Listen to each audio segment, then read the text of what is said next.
Notre fils est décédé. Vous ne retournez pas chez vos parents? Nous utiliserons cette maison à partir de maintenant. Soudain, mon mari bien-aimé n'était plus là. Juste après les funérailles, ce sont les parents de mon mari qui sont venus me rendre visite, accablés de chagrin. Bien que nous n'ayons pas vécu ensemble pendant très longtemps, cette maison renferme de nombreux souvenirs de mon mari. Pourquoi dois-je quitter cette maison? Mais avant même que je puisse essuyer mes larmes, ma belle-mère m'a froidement informé. Je m'appelle Cheryl et je travaille comme employée de bureau dans une société immobilière. J'ai rencontré mon cher mari, Matthew, dans la société immobilière où je travaille. C'était le frère de mon collègue et ils étaient très proches. Comme leur lieu de travail était proche, il leur rendait souvent visite. En tant qu'employé de bureau, je me suis également rapproché de ce collègue, qui allait devenir mon beau-frère. Ce lien l'a amené à me présenter son vrai frère. Au fil du temps, j'ai commencé à passer plus de temps avec eux, par exemple en déjeunant ensemble. Matthew et moi nous entendions bien et il m'a fait bonne impression, mais je n'avais pas de sentiments romantiques au début. Je pensais qu'il ressentait la même chose, jusqu'au jour où notre relation a changé. Nous devions nous retrouver dans un restaurant réservé par mon collègue, mais il a soudain eu une affaire urgente et n'a pas pu venir. Et ne voulant pas gâcher la réservation, j'ai fini par passer du temps seul avec Matthew pour la première fois. J'ai appris plus tard que cette journée avait été planifiée par les frères, mon futur beau-frère s'étant arrangé pour que nous soyons seuls à la demande de son frère. Tout en dégustant un délicieux repas, notre conversation s'est poursuivie et nous avons échangé nos expériences et nos valeurs, pour finalement nous rendre compte que nous avions noué une relation étroite. En apprenant à mieux le connaître, j'ai été attiré par son sourire réconfortant. Ce jour-là a marqué le début d'un changement dans notre relation, et nous n'avons pas tardé à nous marier. Cela n'aurait pas été possible sans l'aide de mon beau-frère, et je ne le remercierai jamais assez pour cela. Puis est venu le jour où j'ai rencontré mes beaux-parents pour la première fois. Plein d'anxiété, ils m'ont accueilli très chaleureusement. Leur conversation attentionnée m'a soulagée. Merci d'être venu. Je suis très heureuse. J'avais hâte de te rencontrer, Cheryl. J'ai préparé beaucoup de nourriture pour que cette journée soit merveilleuse. Tout en disant cela, ma belle-mère s'est gentiment occupée de moi. Mes beaux-parents, comme leur fils aîné, mon mari, avaient un grand sens de l'indépendance et étaient très accessibles. J'étais soulagée et pleine de gratitude pour le temps agréable passé chez eux. Même après plusieurs rencontres, mes beaux-parents ont veillé à notre bonheur, en gardant une bonne distance, sans nous mettre la pression sur le mariage ou les enfants. Et la question de vivre ensemble chez eux a fini par se poser, mais nous avions l'intention de construire notre propre maison. En fait, mon grand-père a l'intention de nous léguer sa maison. Lorsque j'ai expliqué cela, mes beaux-parents ont écouté sérieusement et ont hoché la tête. Pour mon grand-père, j'étais son unique petite fille, et il m'adorait, me laissant finalement une maison et un terrain magnifiquement rénovés. On aurait dit que mon grand-père avait attendu de terminer les procédures d'héritage avant de mourir. Le terrain a rapidement fait l'objet d'un réaménagement, en raison de son excellent emplacement, sa valeur a grimpé en flèche. Cependant, grâce à mes années d'expérience dans le secteur de l'immobilier, je sais qu'il est préférable de le vendre audacieusement et de construire notre maison idéale plutôt que d'y vivre nous-mêmes. Bien que je sois reconnaissante de l'amour de mon grand-père, j'avais entendu dire que j'étais libre d'habiter ou de vendre la maison dont j'avais hérité, et nous envisagions donc de la vendre. Après notre mariage, nous avons emménagé dans cette maison. Cependant, elle était éloignée de mon lieu de travail. Malgré son excellent emplacement, il était difficile d'y vivre en permanence. Alors que nous envisagions de vendre la maison, un changement inattendu s'est produit dans notre vie. L'entreprise de mon mari, où il travaille dans la vente, l'a muté. Il s'agit d'une grande entreprise qui possède de nombreuses succursales dans tout le pays. Mon mari a été choisi parce qu'il n'y avait pas d'autres candidats appropriés et qu'il n'avait pas la possibilité de refuser. J'y reviendrai certainement pendant les vacances. De plus, pour que vous ne vous sentiez pas seul, mes parents viendront vous rendre visite.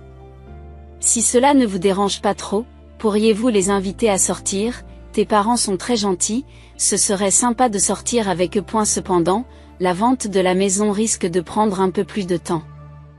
En raison de mon travail, mon mari a dû partir en mission solo et nous avons dû faire face à ce changement soudain. C'était une mutation soudaine, mais j'ai supporté la solitude de la vie en solitaire, attendant avec impatience le jour où je pourrais à nouveau vivre avec mon mari. Comme mon mari l'avait dit, mes beaux-parents nous rendaient souvent visite pendant les vacances. Et ma belle-mère, qui avait elle-même souffert de la solitude en s'occupant de jeunes enfants pendant les voyages d'affaires de son mari, comprenait particulièrement mon sentiment de solitude. Les souvenirs en famille peuvent être créés sous toutes les formes. Sortons ensemble. Si nous aimons faire du shopping, cela vous remontera le moral. Allez, Cheryl, on y va. Nous avons une fille de 2 ans et c'est un plaisir de la voir apprécier nos sorties. Grâce à l'aide de ma belle-mère, j'ai pu passer des vacances occupées au lieu de me sentir seule. Cependant, les inquiétudes ont commencé à grandir avec le temps. Les jours de congé, je recevais presque toujours une invitation à sortir de la part de ma belle-mère. Si cela ne posait pas de problème en soi, au bout d'un mois, ces invitations sont devenues un peu trop pressantes, ignorant ma fatigue et la situation de notre foyer. Lorsque j'ai dit que j'aimerais me reposer cette semaine, ma belle-mère a fait une grimace de mécontentement, comme si je me plaignais. Mais c'est amusant de sortir ensemble, n'est-ce pas? Vous ne détestez pas sortir avec moi, n'est-ce pas? Non, ce n'est pas ça. Mais j'ai pensé que vous étiez peut-être fatigué puisque vous m'invitez toutes les semaines. Et ma belle-mère avait l'air triste. Même lorsque je me suis empressée de dissiper le malentendu, elle n'a pas voulu m'écouter. Cependant, un jour, elle a soudain affiché un sourire radieux, comme si elle avait oublié notre conversation précédente. J'étais confus, mais heureux. Dans mon esprit, les doutes sur le comportement de ma belle-mère grandissaient de jour en jour.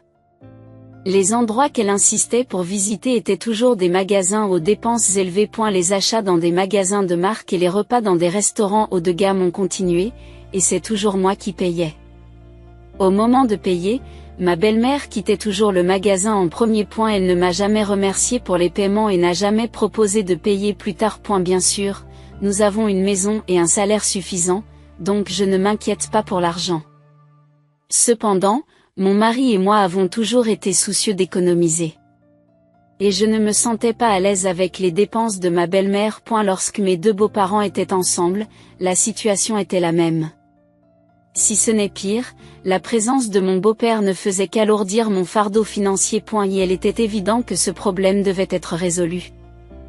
Mais il était difficile d'en discuter avec mon mari. Et elle avait promis de revenir définitivement pendant les vacances, mais son nouveau lieu de travail était très chargé et il ne pouvait pas rentrer à la maison aussi souvent qu'il le souhaitait. Lors d'un appel vidéo avec mon mari, ses cernes et son visage émacié ont attiré mon attention.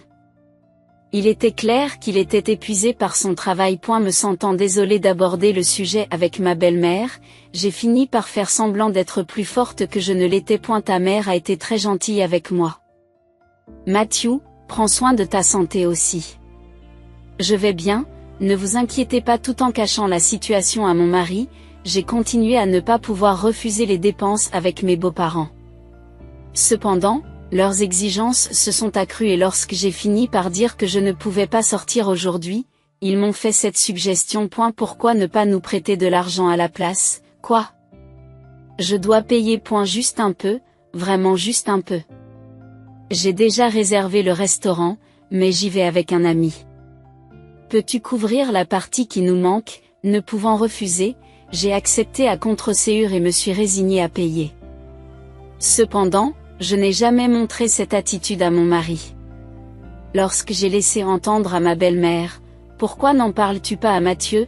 elle a répondu de manière surprenante. C'est gênant de parler de ce genre de choses à Mathieu. Pensant qu'il est honteux de demander à son fils aîné, elle a jugé naturel de s'en remettre à sa belle-fille. J'avais abandonné l'attitude de ma belle-mère et le fait qu'on me demande de l'argent était devenu une question de routine. Si je lui donnais un peu d'argent de poche, elle cesserait de me sortir de force. J'étais conscient que le problème prenait de l'ampleur. Cependant, Les interactions avec ma belle-mère sont devenues plus compliquées et j'étais mentalement épuisée. Son comportement devenait chaque jour plus incompréhensible et bizarre. Elle arrivait à l'improviste et j'avais l'impression qu'elle violait notre intimité en regardant autour d'elle, comme si elle cherchait des objets de valeur. Cette œuvre d'art, c'est quelque chose que ton grand-père a laissé, Cheryl? Il est magnifique. Avec de telles antiquités, vous devez être très riche. Les meubles anciens choisis par mon grand-père sont restés dans la maison. Ma belle-mère était captivée par eux, leur rendant souvent visite pour les regarder de manière obsessionnelle et les traiter comme s'ils étaient les siens. Mais c'est notre maison, celle de mon mari et la mienne.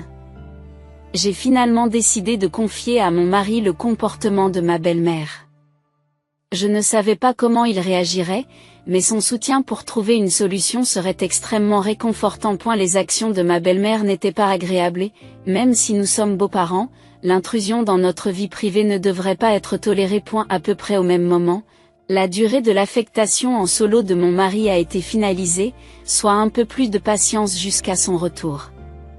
J'espérais qu'une fois mon mari revenu, les exigences financières de mes beaux-parents cesseraient. Un faible espoir naissait dans mon cœur. Comme mon mari travaillait dur chaque jour, je devais moi aussi endurer un peu plus longtemps. Je me réjouissais à l'idée de le retrouver, mais un incident soudain s'est produit. Matthew s'est effondré et a été transporté à l'hôpital. Mon esprit est devenu vide. L'appel provenait d'un collègue du lieu d'affectation de mon mari, et je me suis immédiatement précipitée à l'hôpital. Le surmenage avait provoqué une crise cardiaque soudaine chez lui. Matthew a été transporté d'urgence à l'hôpital, mais il était trop tard. Mon mari, toujours en bonne santé et gentil, est décédé subitement d'une crise cardiaque et nous a quittés. Incapable d'accepter cette réalité, j'ai dû faire face aux funérailles. Le sentiment de perte était écrasant et j'avais du mal à me souvenir de quoi que ce soit. Mon beau-frère s'est empressé de m'aider et s'est occupé de nombreux arrangements en mon nom. Mon beau-frère m'a dit, « Je suis désolé que tu aies perdu ton frère aussi, et pourtant tu m'aides tellement. C'est l'enterrement de mon frère. Bien sûr que j'aiderai. D'ailleurs, les procédures foncières vont-elles bien? Tout est prêt à la maison. » Alors que nous faisions le ménage après l'enterrement, j'ai hoché la tête et répondu, « C'est bon, tout est en ordre. » Quelques jours après les funérailles de mon mari, mes beaux-parents sont venus chez nous. Cependant, il était clair qu'ils n'étaient pas là pour présenter leurs condoléances. Notre fils est décédé subitement, c'est triste, mais nous sommes là pour vous. Ne vous inquiétez pas. Ma belle-mère souriait inexplicablement. Ce qui est encore plus choquant, c'est qu'elle avait fait venir un grand camion, qui était déjà chargé de meubles et d'affaires provenant de sa maison. J'étais tellement surprise et confuse que je n'ai rien pu dire. Il s'agissait clairement d'un déménagement. Sans aucune consultation, mes beaux-parents semblaient avoir l'intention d'emménager dans notre maison. Pourquoi auraient-ils pris une telle initiative? Cependant, la raison est devenue claire immédiatement. Vous en voulez à notre terre? Au milieu de la confusion, un soupçon que je nourrissais depuis longtemps s'est échappé. Et ma belle-mère a souri froidement. La valeur du terrain a considérablement augmenté. Cela fait longtemps que j'ai des vues sur cette maison. En fait, nous avons approuvé votre mariage avec mon fils à cause de cet héritage. Écrasé par le désespoir, je ne savais plus où donner de la tête. Alors, tu veux dire que tu veux vivre avec moi ici? De quelles absurdités parles-tu? Ma belle-mère a répondu avec colère, incapable de cacher sa fureur. La mort de Matthew était inattendue. Malgré cela, ma belle-mère avait comploté pour s'emparer de cette maison. Mes beaux-parents essayaient de me chasser et de s'approprier cette terre, et ils avaient supposé que je quitterais la maison de mon plein gré. Depuis que notre fils est décédé, tu ne retournes pas chez tes parents? Nous allons utiliser cette maison maintenant. Ma belle-mère a souri d'un air sinistre. Elle nous a progressivement acculés, ma fille et moi, vers la porte d'entrée. Dehors, il pleuvait à verse.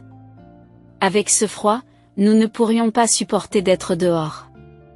Même si je pouvais m'en sortir, l'idée qu'elle puisse faire une chose aussi cruelle, même à sa propre petite fille, me terrifiait. J'ai tout de même souligné son erreur. En fait, la maison a déjà été vendue. J'ai eu du mal à retenir mon rire en voyant la tête de ma belle-mère, et un léger sourire m'a échappé. Ma belle-mère, choquée, s'est exclamée « Quoi ?» À ce moment-là, un camion d'une toute autre entreprise de déménagement est arrivé devant la maison. Désolé, nous sommes venus pour une livraison à cette adresse. Le camion de l'autre entreprise de déménagement s'étant arrêté, des travailleurs musclés sont descendus et se sont approchés de nous pour vérifier la situation. Les employés de l'entreprise de déménagement engagés par ma belle-mère sont également sortis, et il était clair qu'ils sentaient la confusion causée par l'arrivée inattendue d'un autre camion. J'ai demandé à mes beaux-parents de m'expliquer ce qui se passait, mais tous deux étaient trop secoués pour fournir une réponse cohérente. Se disputer dans cette situation ne résoudrait rien. En les voyant dans cet état, j'ai commencé à retrouver mon calme. Puis j'ai donné des instructions claires pour déplacer le camion. Cette maison a déjà trouvé un nouveau propriétaire et la vente a été conclue. Les nouveaux habitants ont l'intention d'emménager. Alors vous ne pouvez pas mettre vos affaires dans la maison de quelqu'un d'autre, n'est-ce pas? Devant l'étonnement du déménageur, une voiture de luxe arrive. En sort un couple aisé et ses enfants. En fait, je n'étais plus propriétaire de ce terrain. Ils en étaient les nouveaux propriétaires. Mes beaux-parents étaient encore plus troublés, incapables de comprendre ce qui se passait. S'il vous plaît, déplacez le camion rapidement. Les déménageurs des nouveaux résidents ne peuvent pas commencer leur travail. J'ai réussi à faire déplacer le camion arrangé par ma belle-mère, ce qui a permis aux déménageurs de commencer leur travail et d'apporter les nouveaux meubles. Mes beaux-parents n'ont pas accepté la situation et ont continué à me presser à la porte d'entrée. Pendant ce temps, les nouveaux propriétaires, qui avaient fait attendre leur famille dans la voiture, sont arrivés pour faire face au chaos. Qui êtes-vous exactement? C'est la maison que nous avons achetée. Veuillez faire enlever le camion immédiatement. Pris au dépourvu par l'arrivée inattendue de mes beaux-parents, je me suis empressé de les calmer. Mais mes beaux-parents n'ont pas reculé. Ils nous ont dépassés et sont entrés dans la maison. Naturellement, l'intérieur était complètement différent et il ne restait plus aucun des meubles que nous avions utilisés. Ma belle-mère a été choquée par les changements radicaux et a commencé à faire une scène bruyante. Que s'est-il passé ici? La maison est vide. Les meubles anciens et les luminaires que j'aimais tant ont disparu. Ils étaient mes préférés. Qu'est-ce qui se passe? Elle a crié de confusion et de rage. Puis, la famille qui prévoyait d'emménager a crié, nous allons appeler la police. Visiblement ébranlé, mon beau-père a décidé de partir rapidement avec ma belle-mère. Après leur avoir laissé un peu d'espace, ma belle-mère, d'abord agitée, a commencé à se calmer et à s'apaiser. Je me suis d'abord excusée auprès de la nouvelle famille, en lui donnant les noms et adresses de mes beaux-parents afin d'éviter d'autres problèmes, ce qui a permis d'obtenir une solution temporaire. Bien qu'accablé par la fatigue, je devais encore expliquer les choses à mes beaux-parents. Je suis retournée les voir et je les ai informés calmement que le déménagement avait déjà été effectué quelques jours avant le décès de mon mari. J'ai expliqué que la vente de la maison avait toujours été prévue et que tout s'était déroulé comme prévu. Pendant que mon mari était en mission solo, les projets avaient été suspendus, mais tout a repris avec le soutien de mon beau-frère. Troublé par leur demande d'argent et ne voulant pas inquiéter mon mari, j'avais tout gardé pour moi jusqu'à ce que mon beau-frère s'en aperçoive et me propose son aide. Et elle m'avait révélé ses propres difficultés avec la famille et m'avait proposé son aide en cas de besoin. Voulant maintenir la paix avec mon mari et sa famille, j'ai fait confiance à la discrétion de mon beau-frère et lui ai tout confié. Elle était furieux d'apprendre les agissements de ses parents. En tant que collègue de travail et frère de mon mari, il était parfaitement au courant des projets de ses parents. Elle m'a dit que son frère Mathieu était sa seule famille et que, par extension, j'étais aussi un membre de la famille. Nos parents veulent soit vivre dans cette maison avec vous, soit vous mettre dehors pour qu'elle leur appartienne, a-t-il déclaré. Il décrit ses parents comme étant socialement ambitieux, vaniteux et sans scrupules. C'est particulièrement vrai pour ma belle-mère qui, bien qu'elle se présente en public comme une femme idéale, est en réalité égocentrique et indifférente aux autres. Les réflexions familiales de mon beau-frère ont eu un poids important, car elles ont révélé la vraie nature de ma belle-mère, que mon mari n'a jamais connu parce qu'elle faisait toujours semblant devant son fils aîné. Face à cette situation, mon beau-frère m'a conseillé de vendre le terrain rapidement pour éviter qu'il ne tombe entre leurs mains. J'ai accepté sa suggestion et j'ai décidé de procéder à la vente. Même si je chérissais le patrimoine laissé par mon grand-père, je ne voulais pas qu'il devienne une source de discorde entre mon mari et moi. Au contraire, étant donné son importance, je ne voulais pas laisser de problème en suspens. Bien entendu, cette décision n'a pas été prise de manière impulsive. Mon mari et moi en avions discuté au préalable et il avait donné son accord. Ce processus a permis à mon mari de comprendre toute la portée des actes de ses parents. À l'origine, je voulais garder le secret, mais je ne pouvais pas décider seul de vendre. Néanmoins, il a compris les sentiments que je ne pouvais pas exprimer et il était clairement en colère contre les actions de ses parents. Je suis désolé de ne pas l'avoir su. Si tu penses que c'est le mieux, vendons-le rapidement avant qu'il n'y ait des problèmes. Je suis vraiment désolé qu'on en soit arrivé là, vu que c'était une maison importante héritée de ton grand-père. Ce n'est pas grave. Si cela entraîne de tels problèmes, je suis sûr que mon grand-père accepterait aussi de vendre. J'ai décidé de vendre le terrain pour protéger notre avenir en tant que couple, plutôt que d'entretenir des relations avec mes beaux-parents. Mon beau-frère, qui s'y connaît en immobilier, nous a aidés à trouver les bons acheteurs. Mon rôle a été de trouver rapidement un nouveau logement, d'effectuer le déménagement et d'agir naturellement pour ne pas alerter mes beaux-parents. Et la maison présentait des signes d'utilisation car nous y avions vécu, mais elle était presque comme neuve, et nous avons fixé le prix en conséquence. Un acheteur a été trouvé rapidement et la vente s'est déroulée sans problème. La famille qui est arrivée plus tôt est la nouvelle propriétaire. À l'origine, je devais attendre le retour de Matthew dans notre nouvelle maison. Il est regrettable qu'il ait approuvé la vente et en ait été satisfait, mais qu'il n'ait pas pu être là pour la mener à bien. Les déménageurs avançaient efficacement dans leur travail. Mes beaux-parents, évincés, ne pouvaient que rester bouche bée, mais une telle situation ne pouvait plus durer. L'entreprise de déménagement que mes beaux-parents avaient engagée est apparue, manifestement confuse et cherchant à s'expliquer. Pour les déménageurs, il devait être déconcertant d'être confronté à une réservation inattendue. Je n'avais jamais imaginé qu'une telle chose puisse se produire. Vous ne respectez pas le contrat. Les déménageurs ont insisté auprès de mes beaux-parents, mais ils ne savaient plus où donner de la tête et n'ont pas pu s'expliquer correctement. En fin de compte, les biens ménagers ont dû être repris, ce qui a entraîné des frais supplémentaires d'un montant inattendu. Comprenant enfin la situation, ma belle-mère m'a tendu la main en tremblant. C'est la maison de la femme de notre fils, et c'est donc aussi la nôtre, n'est-ce pas? Cette situation n'est-elle pas étrange? Ma belle-mère a désespérément essayé de se justifier et de me convaincre, mais j'ai ignoré ses supplications et je suis partie avec seulement mes effets personnels. La terre appartenait déjà à la nouvelle famille et je ne pouvais plus la revendiquer. Le service funèbre de mon mari s'est déroulé sans autre incident. J'ai croisé mes beaux-parents, et bien qu'ils aient essayé de parler, ils ont fini par partir précipitamment sans rien dire. Je ne me suis plus sentie obligée de maintenir un lien avec eux et nos conversations ont diminué. Aujourd'hui, je coule des jours paisibles comme si rien ne s'était passé. Je devais commencer une nouvelle vie avec mon mari dans une nouvelle maison, mais avec sa perte, ce rêve s'est évanoui. Bien que la vente de la maison m'ait laissé des économies substantielles, sans mon mari, je n'ai aucune envie de construire une nouvelle maison. Je retourne au travail en me remémorant les jours passés avec mon mari et en essayant de me redécouvrir pour rester positive. D'un autre côté, mes beaux-parents, en particulier ma belle-mère, semblent de plus en plus insatisfaits. J'ai évité toute interaction avec eux et je n'ai pas communiqué ma nouvelle adresse. L'absence de contact avec moi a semblé amplifier son mécontentement. Comme elle prenait toujours des airs devant Matthew et qu'elle ne pouvait pas aller voir son fils cadet dont elle était séparée, elle ne savait même pas où je me trouvais. Le stress s'est accumulé et ma belle-mère a fini par perdre son équilibre mental. Une nuit, elle a répandu de l'essence dans les environs de notre ancienne maison et a tenté de déclencher un incendie criminel.